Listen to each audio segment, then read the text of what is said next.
Muy buenas, soy Santiago González Varas. Vamos a hacer un vídeo sobre este libro traducido como Los simuladores del premio Nobel Neil Paul. Bueno, el original en inglés en esta ocasión me ha parecido importante observarlo. Viene obviamente aquí junto al traductor, que por cierto voy a decirlo también, es Jorge Beltrán Ferrer. Está publicado en la editorial Planeta y es un libro de 290 páginas. Bueno, decía que la traducción es los simuladores, pero que me parecía oportuno hablar del original en esta ocasión. El término es The Mimic Men, no man, sino men, es decir, está en plural, y entonces esto hace referencia al vocablo mímica. Lo digo porque la traducción de simuladores, hombre, pues seguro que tiene su justificación y con personas más acreditadas que yo para decirlo en esta editorial. Pero yo creo, como sugerencia, se me ocurre plantear que quizás se tendría que haber mantenido de alguna manera en el título, igual era imposible, no lo sé, lo digo por lo que voy a decir después, la palabra mímica, de alguna manera se tendría que haber mantenido, si hubiera sido posible, pero es verdad que no he especulado demasiado sobre la cuestión, pero esto en español, el contenido del libro, quiero decir, se reflejaría mejor o quedaría más adecuado si fuera todo por referencia al vocablo mímica, ¿no? Es decir, quiero decir que esto de simulador no sé hasta qué punto queda bien cuando el término mímico es muy expresivo. Además tengo que decir dos cosas, ¿no? Al estar en plural, es verdad que hay un personaje que actúa como por mímica, que es el protagonista Ralph, ya lo adelanto, pero en realidad todos los personajes actuarían así. Todos los personajes en un contexto colonial muy importante y más, mejor dicho, en un contexto de descolonización, ¿no? Por lo que vamos a decir después. Pero el protagonista es como el que se da cuenta de que él es un personaje que actúa como por mímica, sin ser un ser auténtico, sino reflejo de actuaciones de otros. Pero creo que es que lo que está describiendo es que los demás, en el contexto donde vive, actúan todos así. Actúan todos así, pero él, que es el protagonista, se da cuenta, ¿no? Se da cuenta del absurdo de los demás. Esto es algo muy habitual. Siempre el intelectual, el protagonista, está en Camus, están todos los escritores, en todo, bueno, en infinidad de obras literarias en las que el protagonista se da cuenta me estoy acordando ahora de una frase, creo que era de Balzac, ¿no? Que qué pena de esos hombres que no se dan cuenta de lo desgraciados que son. Bueno, pues claro, siempre hay uno que se da cuenta, los otros no se dan cuenta, pero incluso el que se da cuenta parece que es el fracasado y sin embargo, pues resulta que es que los demás, por no darse cuenta, lo son más todavía, ¿no? Y esa es una visión un poco desesperanzadora de los libros de este tipo, que por un lado no hay solución en el protagonista, la solución está en los demás, en cómo viven, pero por otro lado esa vida de los demás pues es todavía más insatisfactoria, pero los demás están felices y a los ojos de los demás el protagonista pues parece ser el desdichado, el desafortunado, incluso el malogrado, el decepcionado o el fracasado, ¿no? Bueno, y después en un tercer nivel o grado estaría en general la sociedad o el hombre, entiendo yo que también es válida esta extrapolación de una vida de este sentido, de pues eso, en torno a la palabra mímica, no sé cómo expresarlo muy bien, pero bueno, esa es la actitud, ¿no? Del libro, ya en general extrapolado al ser humano. Yo creo que también sería posible esa lectura, no es la más inmediata de este libro, esto se centra en una isla, en Isabela Imperial, una colonia británica que se independiza y entonces el protagonista, ya estoy contando el relato, pues cuenta sus sensaciones. Yendo un poco más al argumento, empieza el libro con un protagonista, este Ralph, que está hospedado en una pensión. A poco tiempo de estar ahí se muere el distinguido dueño de la pensión. Después su mujer, bueno, pues tiene la manía de leerle el diario a este hombre. Después se va a descubrir en el libro más adelante que está escribiendo una obra, Ralph, el protagonista, en gran medida por salir del tedio, salir del aburrimiento en que se encuentra. Bueno, en definitiva, este hombre está en Londres, como digo, en una pensión, no de mala muerte, pero sí muy secundaria, diríamos. Y así es como empieza el libro, en esa pensión. Ya se están viendo las sensaciones un poco que estaba describiendo antes, de cierto vacío y de falta de consistencia de las cosas que rodean. Pasa otra pensión más adelante, se empiezan a contar los antecedentes de esta persona.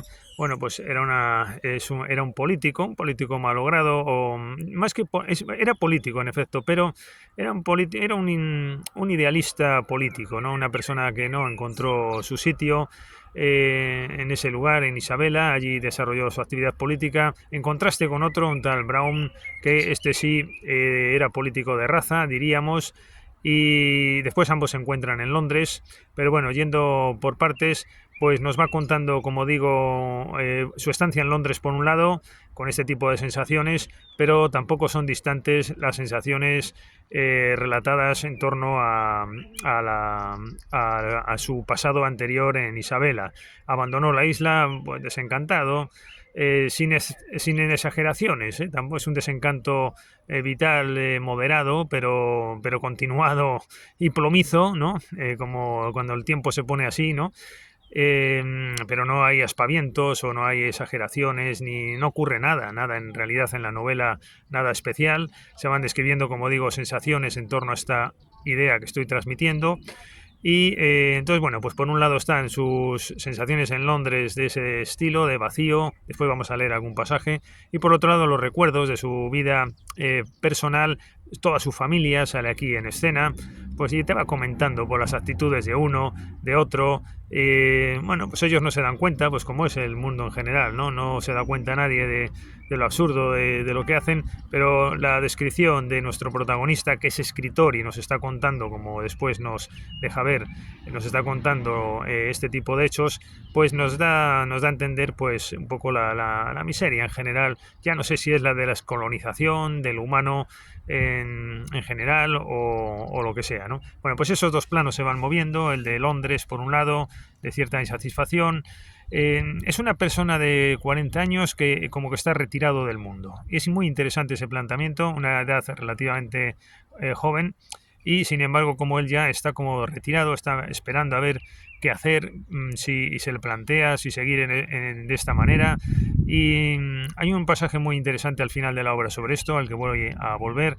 Y bueno, en definitiva, pues se van sucediendo ambos planos, el de Londres y el de la isla, y su pasado familiar, también matrimonial, con Sandra, con quien se casa, con esta mujer, y era un matrimonio pues un poco estúpido incluso, pero y hay unos pasajes muy significativos, pues poniendo de manifiesto el absurdo de los matrimonios en general, cómo se realizan a juicio del autor. Bueno, estas son las sensaciones que nos va describiendo. En ese contexto poscolonial, es verdad que el tema de la descolonización pues propicia o acentúa este tipo de actitudes humanas en general, yo diría, o de sensaciones, pero es verdad que, claro, cuando uno se independiza, pero lo que descubre es un cierto vacío, porque en realidad la identidad propia no existía, ¿no? Uno pensaba que se iba a independizar de la metrópoli, pero iban a desarrollar una personalidad propia. Pero se observa que eso pues era algo utópico en realidad, porque es que no se puede dar bien, ¿no? Sí, te independizas, pero has sido parte de una potencia, y al final persisten esas actitudes y las instituciones. Esto lo hemos visto también con algún otro premio Nobel recientemente, nigeriano y de Tanzania. Hemos hecho vídeos sobre esta misma temática, al menos de otros dos premios Nobel en estos vídeos que hacemos. Bueno, y el personaje pues actúa sin ideal claro, y todos pues con esa actitud un poco de simular o de hacer mímica, ¿no? Mímica de lo que otros realmente nos han metido en la cabeza, ¿no? Nuestros comportamientos pues no son genuinos, no son auténticos, sino que reflejan maneras de otros, y esto se acentúa en efecto en un proceso de descolonización, aunque puede verse como un fenómeno general, como estoy diciendo. Evidentemente, este tipo de autores que realizan este tipo de literatura ponen también un nivel un poquito alto en la vida, ¿no? Claro, porque la vida en realidad pues es lo que es, no es esto, ¿no? La vida pues es la vulgaridad permanente, ¿no? Pero claro, pero es que es lo que es que no puede ser de otra manera. Y este tipo de autores pues te ponen un listón un poquito alto, ¿no? En las expectativas acaso que tenían de la vida y realmente pues lo que después es. Pero no es porque ellos quizás hayan sido malogrados, ¿no? Sino porque es que la vida posiblemente pues no es de otra manera. Es muy interesante esa sensación de inactividad y de una edad relativamente joven y sin embargo como que está retirado del mundo y incluso es muy, ahora lo voy a leer, muy interesante ese texto en el que dice que igual lo mejor es precisamente en el estado en el que se encuentra, es decir, que pues todavía mejor que aquel pasado en el que era todo más bien perder el tiempo, ¿no? Es decir, que lo actual con ese tipo de sensaciones incluso se da la paradoja de que puede ser mejor que lo anterior. Bueno, pues voy a leer un par de pasajes que tengo aquí anotados. Bueno, acabando el libro, empezando por el final, en la página 281, dice, ya no me preocupa como me preocupaba cuando empecé este libro, ahí nos delata que al final es un libro lo que está realizando el autor en esa sensación que tiene, dice, ya no me preocupa como me preocupaba cuando empecé este libro, encontrarme a los 40 años al final de mi vida activa. Ya ni siquiera pienso que eso sea cierto. Ya no anhelo paisajes ideales ni deseo conocer al dios de la ciudad. No lo considero una pérdida. En su lugar, tengo la sensación de que he sobrevivido a las ataduras y me he liberado de un ciclo de acontecimientos. Esta frase me parece genial, sinceramente.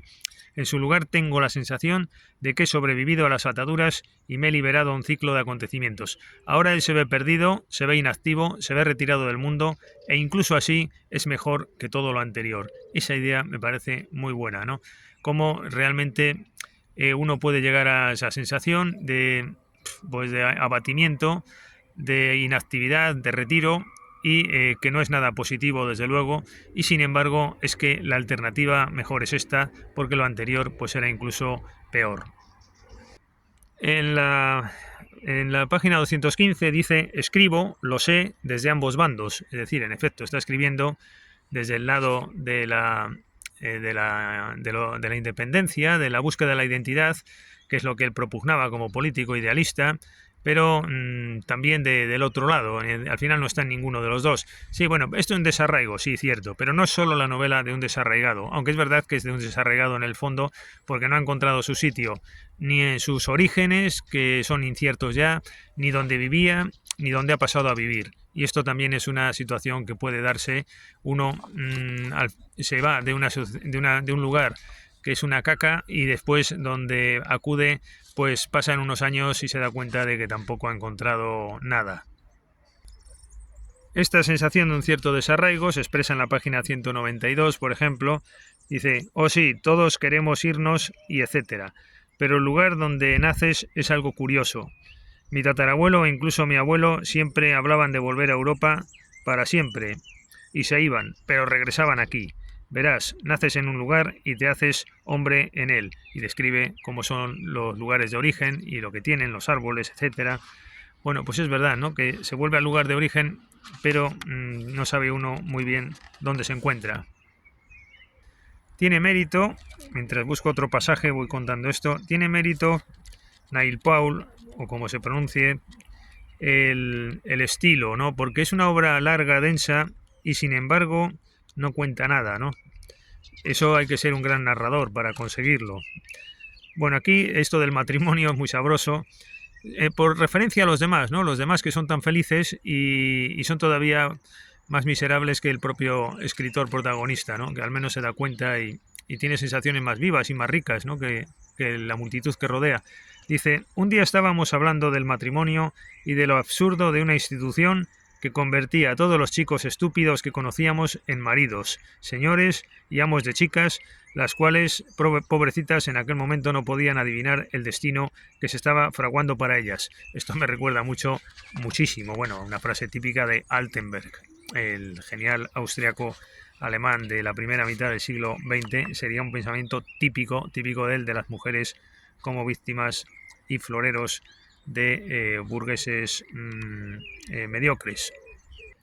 Y este pasaje quizás es el mejor para mí del libro, en la página 84, yo lo he sostenido también en alguna publicación, es el fracaso del hombre de éxito, ¿no? Carlos V, por ejemplo, o Carlos I, es un ejemplo típico. Se consideraba malogrado pese a haber tenido un enorme éxito. Es indiscutible el éxito que tuvo, brutal, y sin embargo se consideraba malogrado. Esa sensación del que no ha triunfado, del que uno personalmente consideras que no has cumplido tus metas en la vida y no ha servido para mucho lo que has realizado, etcétera, y sin embargo eres una persona de éxito, es muy singular esa situación. Y él lo hace por referencia a Alejandro Magno, y asimismo dice en la página 84 del libro, más bien en el contexto del matrimonio que está narrando y esas narraciones que está haciendo sobre la familia, el entorno de amigos, etcétera, de la isla, dice: lloraba porque no tenía más mundos que conquistar. Comprendo las lágrimas de Alejandro. Eran lágrimas auténticas, pero nacían de una causa más honda. Son las lágrimas de niños ante la entrada de una choza al ponerse el sol, mientras la oscuridad se adueña de los campos. Son las lágrimas que derraman los hombres en medio de un gran éxito. Hombres a los que una sensación de futilidad llena de cansancio, que anhelan ser los primeros hombres del mundo, que anhelan hacer penitencia por la raza entera, porque notan la falta de comprensión entre el hombre y la tierra que pisa, y que saben que, hagan lo que hagan, esta sensación de vacío perdurará. Quizás esto es de lo mejorcito del libro. Bueno, es un libro que yo sí recomendaría. Últimamente estamos acabando la saga de vídeos de